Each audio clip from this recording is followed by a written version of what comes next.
भगवान के अलावा और कोई कथा कह नहीं सकता। ध्यान से सुनना, कथा कहने वाले केवल और केवल परमात्मा हैं।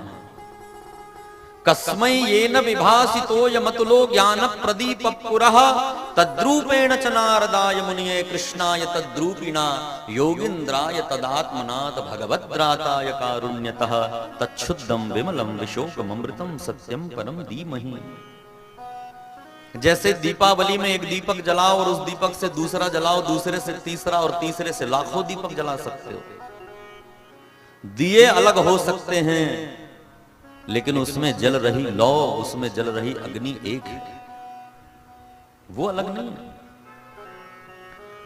उसी प्रकार भगवान ने ये श्रीमद् भागवत सबसे पहले ब्रह्मा को सुनाई, इसलिए इसका नाम भागवत है।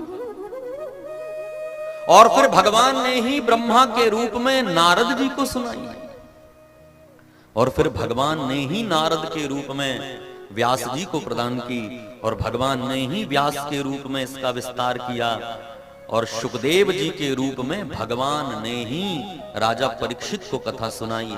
और आज जितने भी वक्ता कथा कह रहे हैं उनके अंदर से भी भगवान ही कथा सुना रहे हैं। और आप लोग तो कितने भाग्यशाली हो, 15-15 व्यासों की यहां पर व्यवस्था है।